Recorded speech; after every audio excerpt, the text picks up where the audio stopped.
Dear Professor Galtung, thank you for dropping by on your short visit to Norway. Pleasure. But I couldn't make it to Tromsø, unfortunately.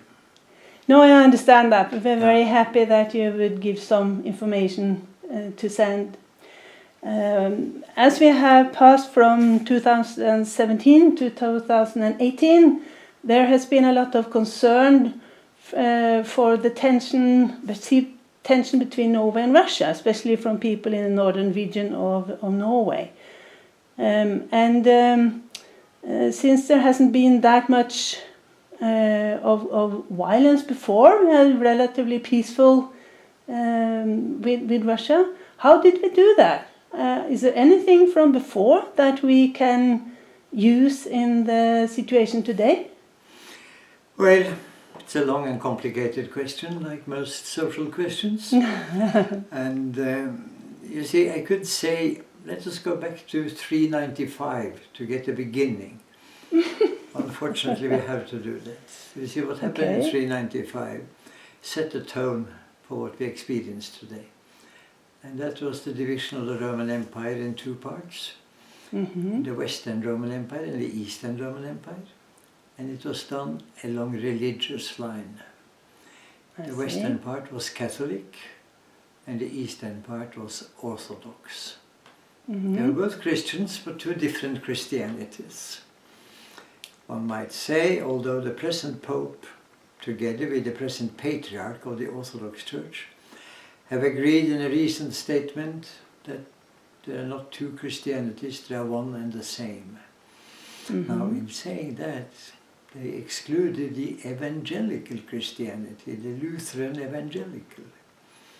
And that is what we find, you see, in northern Germany, in the Nordic countries, in England, not in Ireland, it's Catholic, Irish Catholic, and in the United States of America. And our little country, Norway, is a part of that one. So religiously, we are, in a sense, neither Catholic nor Orthodox, but evangelical. And the United States calls its religion national evangelism.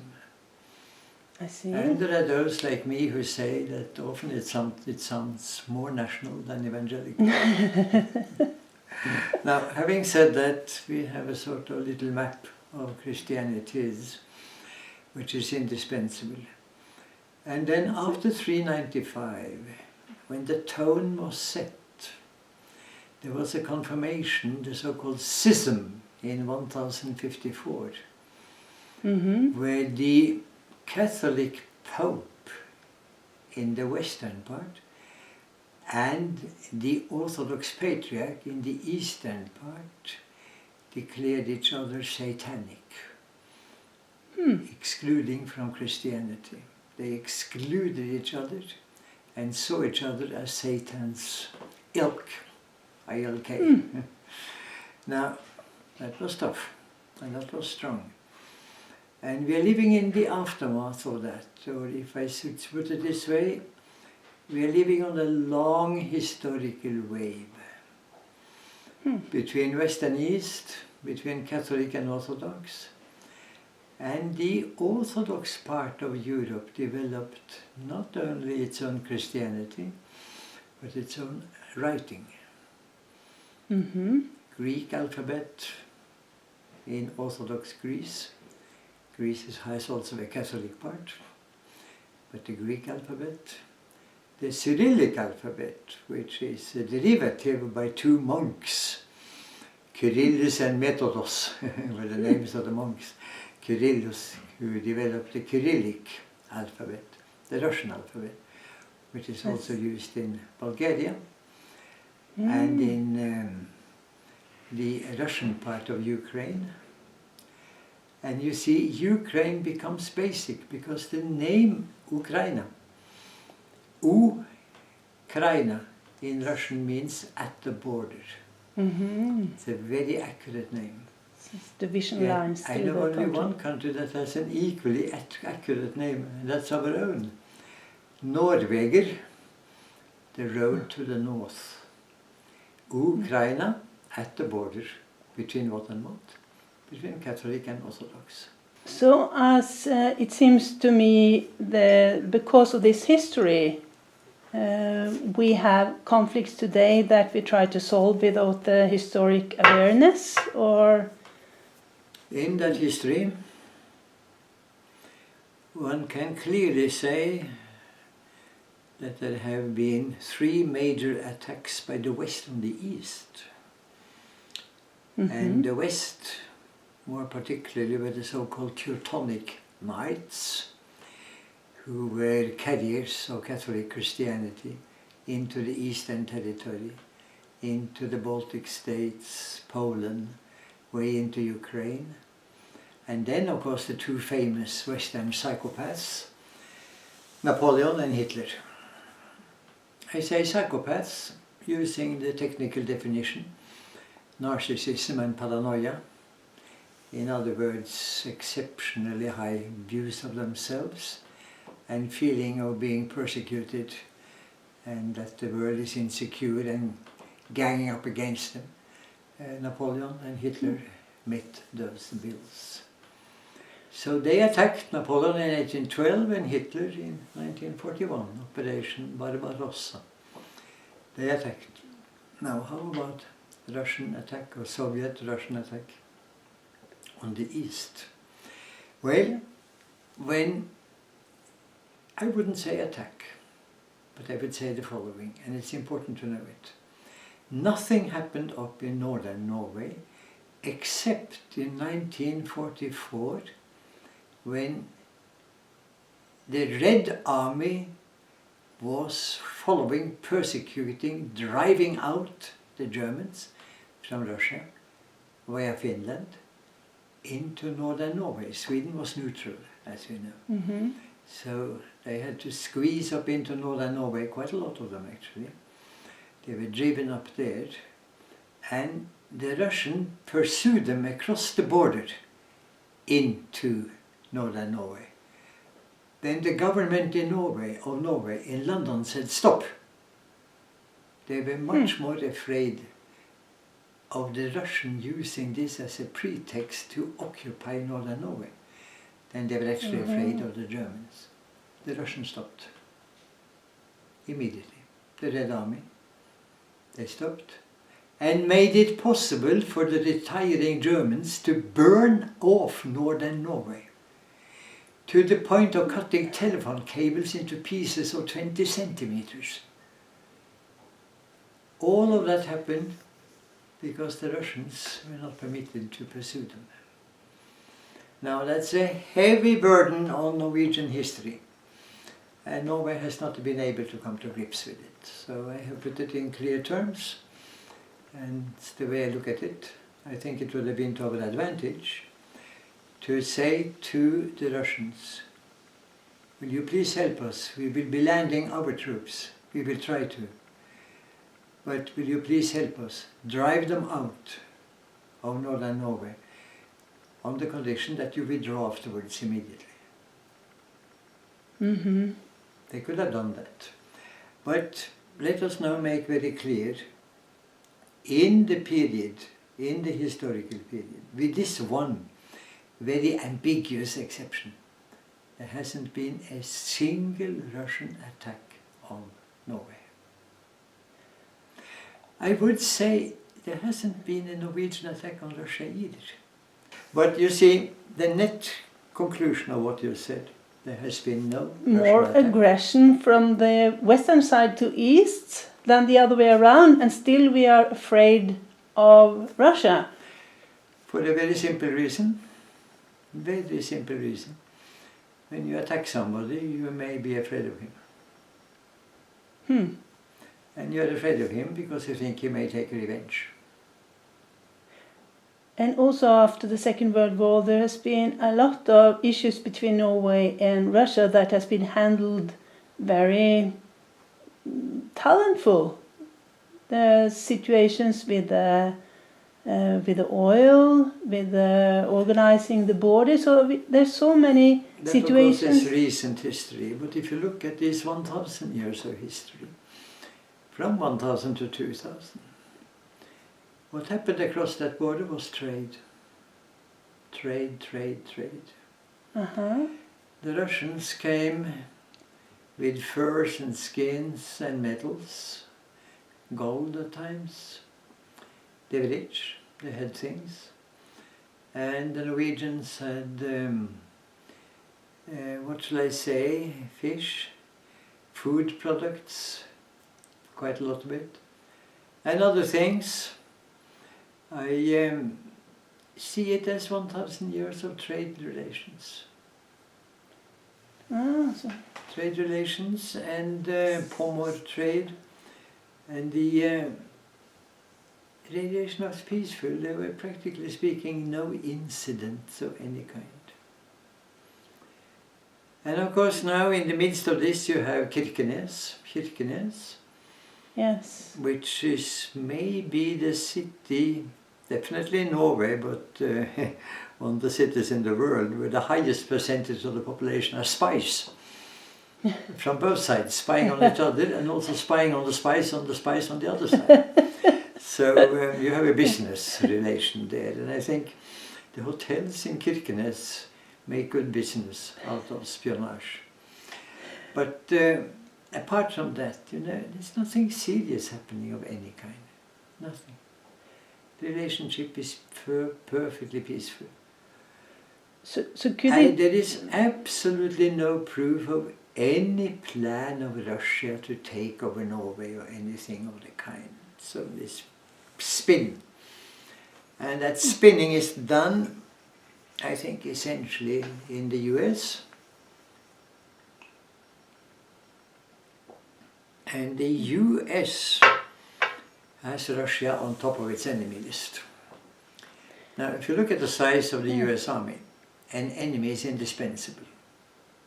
But it has to be a strong one. And Russia is big, the biggest state in the world. Population, well, let us say 190,000 altogether, but pure Russians, maybe 92,000. Not quite sure about these figures, nor are they. And nuclear power. Mm-hmm. And a very, very gifted scientific establishment because of the Academy of Science. And the Soviet, today Russian Academy of Science has been underestimated in the West. I have given talks in several branches of the Academy myself. I've met many academics, akademiki, been to Akademogorod, the academic city, which is way into Russia. You see, they differ from our scientists. Our scientists are specialists, and they are very, very good in their field.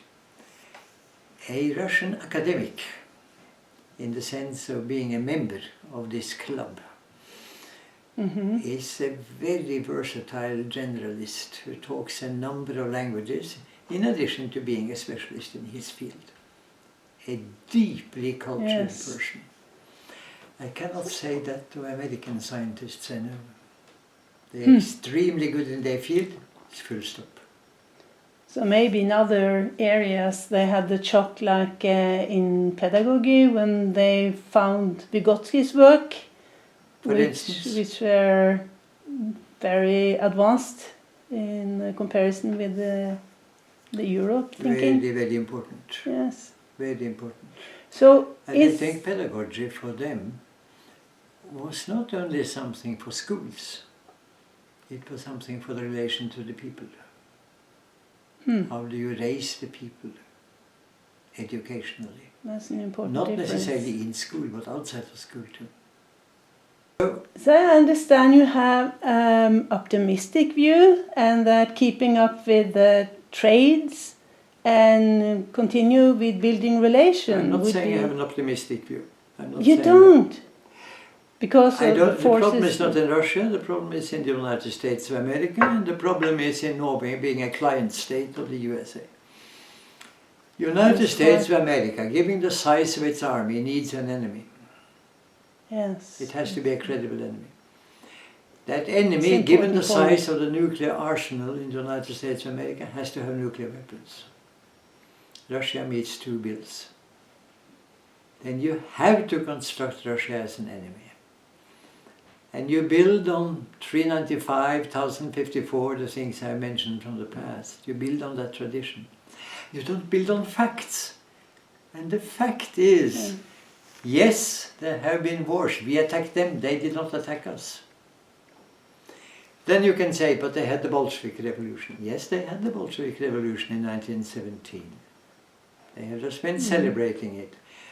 And I myself had a big, big program in Moscow where I was commenting, I think in a quite sort of historically informed way, on the impact of the Bolshevik Revolution and its significance in the Nordic welfare states. Enormous, enormous impact. I'll just say a couple of sentences about it, since we are now talking about Norway, Russia. It has to be done. Remember the point that there was the International and the Second Communist International.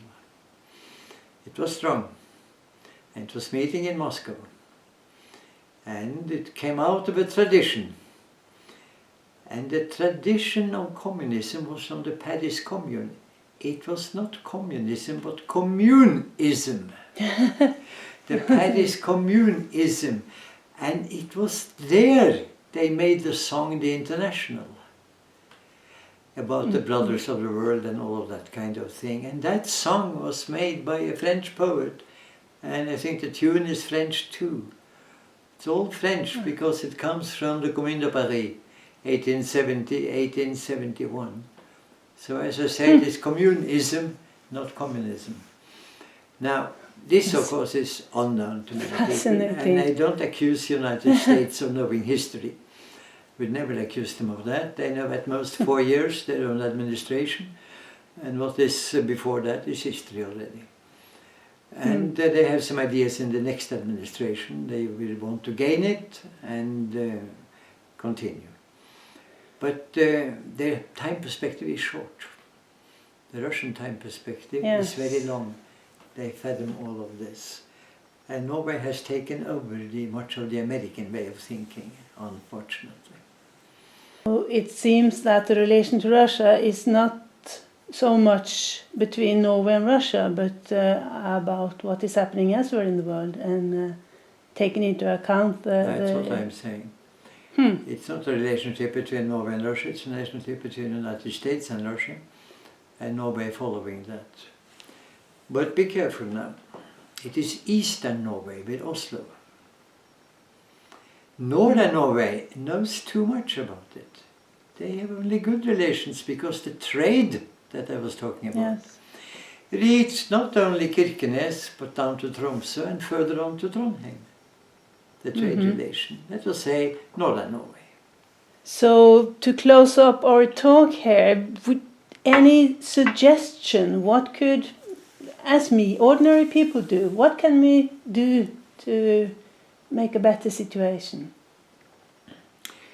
Norwegian-Russian NGOs, non-governmental organization. You have some organization, whatever it is, the Dentist Association in Tromsø. Find the Dentist Association in Novgorod and make a brotherhood. In Novgorod, or wherever it might be, in Omsk and Tomsk, or you know, of course, in Murmansk, Arkhangelsk, because they are nearby. Murmansk, Arkhangelsk. So the NGO link would be very important. Trade. Continue the trade relation. There is now the idea of boycott.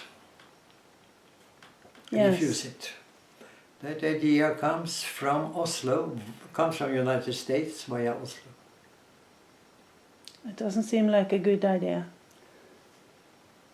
Doesn't make any sense at all. No. Doesn't make any sense.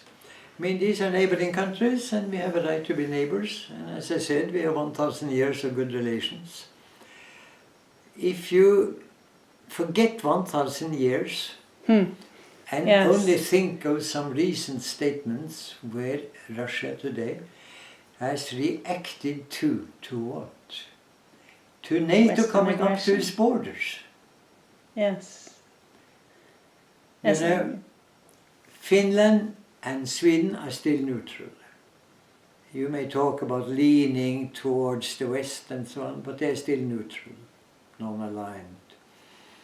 But if you look at the Baltic states, they're members of NATO. If you look at Poland, it's member of NATO. Look at Bulgaria, member of NATO. They didn't like being it, but they are. In other words, NATO is pressing towards the east. And they did their very best, the Americans, to get Ukraine as a member and Georgia as a member. But Georgia changed presidency, and the new president had a very different opinion about that. He wants an independent Georgia with good relations to Russia. But don't let us go into details with that, they're complicated. I'm only saying it is NATO that's going east. And at the end of the Cold War, there was a meeting, a very famous meeting. And it was between the American leader, Reagan, and the Russian leader. And the point about it was that they promised simply the following. We in the Soviet Union withdraw, we dissolve the Warsaw Pact, and we withdraw from Eastern Europe, expecting you to not follow suit. And the hope was expressed to do the same. So then comes this American senator who says, the Cold War is over. Who won it? We did. We did. Not a good statement for continuously. Precisely, and he then pointed out that statement was a verbal declaration. It was not made in writing. We are not bound by it. Well, it was a word of honor. It was a word of honor. And that pledge the United States broke. Whereupon they start getting the countries in Eastern Europe into NATO. Thank you very much for this historical map you have drawn, because it seems very important to have this as a background while looking at the situation today. We can hope that Oslo would come to its senses and understand that Norway is not being used, is now being used by the United States. They are putting bases in Norway now. Yes. At Rygge, at Værnes, Trondheim, and in Inner Troms. And you have American soldiers using Norwegian facilities. In other words, Norway lets itself be used like in what the United States, of course, would claim is a defense against Russia. Could also be the preparation for an attack against Russia. And certainly could be perceived like that from the eastern side. Precisely. That is also dangerous. Precisely. So. Could also be. It's ambiguous. Yes. It's ambiguous, and I don't think Oslo does anything to resolve that ambiguity by changing the Norwegian military defense completely. Yes. From a defense, based on defending the coast and the home guard, Hjemmeværnet, militia, to a defense only based on F-35, F-16, on long-range bombers. Which are American. Precisely. And you see, in doing that, Norway has also made itself extremely vulnerable. Extremely vulnerable. So it seems we have put ourselves in a bad situation. That Russia wanted to occupy Norway, they wouldn't come through Kirkenes, they could come by navy, and there is no longer any coastal artillery to take care of those ships. So, Synøve, what is my plan for defense of Norway? I'm not a 100% pacifist, but I'm a 100% defensive defense person. It should be defense that couldn't be used for attack. If I were Minister of Defense of Norway, not very likely position for me in the future, I would say, point one, coastal artillery. We have a very long coast. Yes. You build the coastal artillery into mountains, you make them as invulnerable as possible, and we have lots of mountains along that long coast. And they have a range, they can sweep like that, and the next one sweeps like that, and like this, and you can cover the whole coast easily. Point two, Hjemmevern, militia. Yes. In the 249 militia districts in Norway, out of which today there is money for only one. Wow, that's quite a change. 248. Over how short a time span did We this have made happen? ourselves defenseless. Yes. And the third thing I would have is, of course, non-military defense, civil disobedience, and training population so that they know what to do in case the coastal artillery, the militia, should not work well, and the enemy still will occupy Oslo and other central parts. What do you do then? I would say that the Norway based on that, coastal artillery, strong militia, Hjemmevern, and knowledge of non-military defense, civil disobedience and all of that, will be inconquerable. Nobody would like to attack it. But it also seems there should be a point 4 to be aware of the history. It seems really important to understand what has been going on before and how we perceive it has something to do with what will happen in the future. Essential. Yes. Absolutely essential. 395, the division of the Roman Empire. 1054, the confirmation of it. Remember, Catholic to the West, Orthodox. The Orthodox developing their own languages, making them even more strange looking, if you will. Yeah. Then come the Teutonic Knights invading eastward. Then, of course, Napoleon 1812, Hitler 1941. Quite a lot, eh? Quite a lot. How much can you take? So, That's really not so strange that in the West there is this Thought of we revenge have attacked them possible. so many times, they must be preparing revenge now. Answer, they don't. But they had the Bolshevik Revolution and communism in the Bolshevism, or whatever you would call it, caught on, because it was the answer to many problems. And we've got the Communist Party in Norway.